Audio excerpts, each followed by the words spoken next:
इसके पहले वाले वीडियो में हम लोग क्या बात किए थे कि जो 5वें सप्ताह का जो प्रेगनेंसी था तो उस दौरान बच्चे का डेवलपमेंट कितना बड़ा होता है। तो हम लोग देखे थे कि उस दौरान जो बच्चे का डेवलपमेंट होता है तो उसका साइज जो देखे थे 1.5 मिलीमीटर से लेकर 2 मिलीमीटर तक का उसका साइज हम लोग देखे थे। लेकिन अब हम लोग देखते हैं कि आगे चल के वो कितना बड़ा हो जाता है, यानी कि छठे वीक का जो प्रेगनेंसी आएगा तो उस दौरान बच्चों में क्या बदलाव आता है, बच्चों का अंग में क्या क्या विकसित हो जाता है, उसका साइज कितना बड़ा होता है और माँ के शरीर में कौन कौन से कॉम्प्लिकेशन यानी कि क्या क्या दिक्कतें का सामना उनको करना पड़ सकता है और उससे बचने के लिए वो क्या कर सकते हैं। तो आइए जानते हैं इस वीडियो में। अगर आप हमारे चैनल पर नए हैं तो प्लीज इस चैनल को सब्सक्राइब कर लीजिएगा। तो छठे वीक का जो प्रेगनेंसी होता है तो उस दौरान लगभग जो इम्ब्रायो यानी कि जब बच्चा अंदर जो डेवलप होता है तो उसका जो साइज लगभग हो जाता है 4 से लेके 6 मिलीमीटर के आसपास उसका साइज हो जाता है और यह एक महत्वपूर्ण स्टेज होता है। तो इस दौरान क्या होता है कि धीरे धीरे चल के और भी अंग डेवलप होते हैं। 5वें वीक में हम लोग क्या देखे थे कि वहां पे तो ये देखे थे कि दिल का विकास हो गया है, लेकिन वो धड़कन सही से नहीं दिखाई दे रहा था, यानी कि नहीं सुनाई दे रहा था। जब भी अल्ट्रासोनोग्राफी हो रहा था तो वहां पे धड़कन सही से नहीं दिखाई दे रहा था। लेकिन जैसे ही छठे वीक में प्रवेश करता है तो यहाँ पे दिल डेवलप हो जाता है और अंदर में जो बच्चा होता है तो उसका जो धड़कन जो है वो भी अच्छे तरह से धड़कना स्टार्ट हो जाता है, जो कि अल्ट्रासाउंड पे अच्छे तरीका से देखा जा सकता है। और ये जो धड़कन होता है लगभग लगभग 110 से लेके 150 धड़कन पर मिनट ये दिल धड़कने लगता है।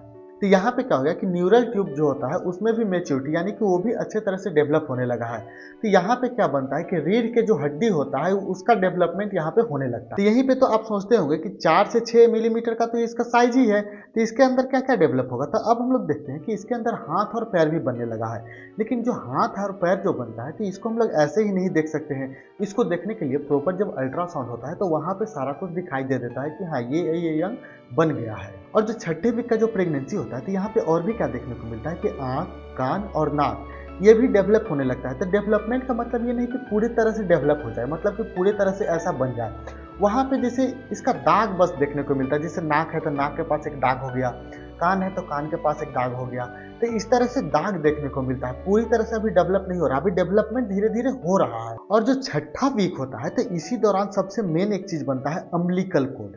अम्बिलिकल कोड क्यों बनता है? जो अम्बिलिकल कोड इसलिए बनता है ताकि बच्चे को न्यूट्रिशन मिले, उसको खाना मिले, उसके अंदर प्रॉपर ब्लड जाए। कहाँ से जाएगा?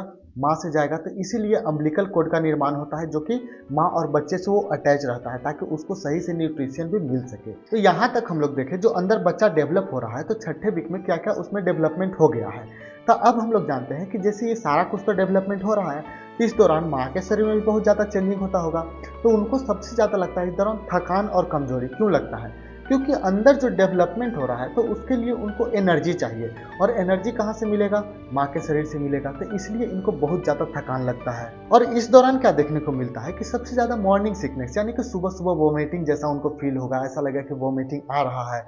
तो ऐसा नहीं कि सुबह में ही देखने को मिलेगा, ये कभी भी उनको देखने को मिल सकता है। इसके पहले हम लोग देखे थे कि ब्रेस्ट में क्या होता था कि टेंडरनेस हो जाता था, बस टाइट हो जाता था, कड़ा हो जाता था। लेकिन यहाँ पे हम लोग देखेंगे कि उसमें और भी बदलाव होने लगा है।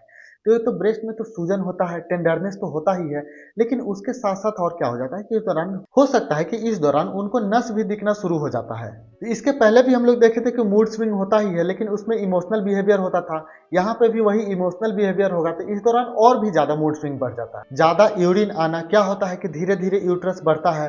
तो जैसे जैसे यूट्रस बढ़ता है तो क्या होता है कि पीछे ब्लैडर पे दबाव पड़ेगा।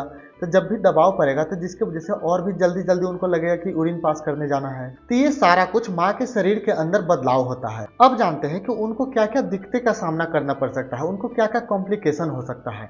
तो सबसे पहले आता है कि ब्लीडिंग। तो कभी कभी इस दौरान क्या होता है कि स्पॉटिंग यानी कि हल्का हल्का ब्लीडिंग हो सकता है। लेकिन अगर यही ब्लीडिंग बहुत ज्यादा बढ़ जाए तो आप तुरंत अपने डॉक्टर से सलाह लीजिएगा। इस दौरान हो सकता है कि उनको बहुत ज्यादा पेट में क्रैम्प पड़े यानी कि सीवियर क्रैम्प हो, बहुत ज्यादा पेट दर्द हो।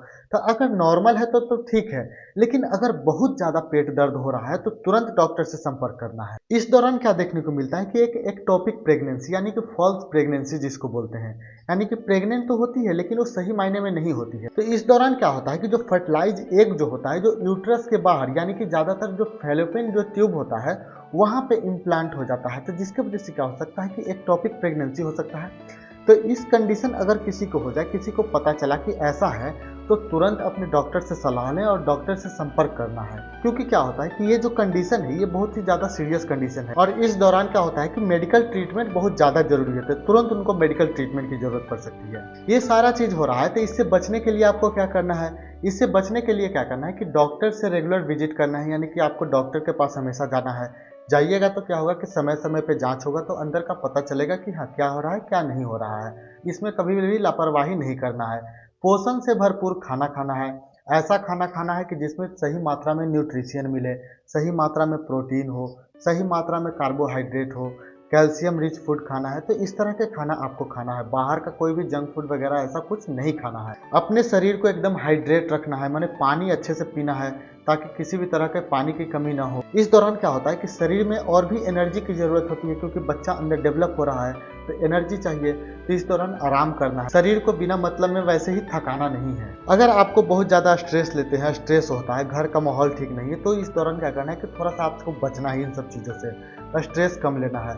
हल्का फुल्का एक्सरसाइज कीजिएगा, योगा कीजिएगा, मेडिटेशन कीजिएगा, ये सब कीजिएगा तो इन सब चीज़ से आप बच सकते हैं। तो ये था छठे वीक के अंदर बच्चों में क्या बदलाव होता है, शरीर में क्या बदलाव होता है और माँ को क्या क्या दिक्कतें का सामना करना पड़ सकता है। अगर आप हमारे 5वें वीक का प्रेगनेंसी वाले वीडियो नहीं देखे हैं तो लिंक डिस्क्रिप्शन में दे दिया गया है, वहां से आप इसको देख सकते हैं। आशा करते हैं कि ये जानकारी आपको अच्छा लगा होगा। जानकारी अच्छा लगा होगा तो प्लीज हमारे चैनल को सब्सक्राइब कर दीजिएगा।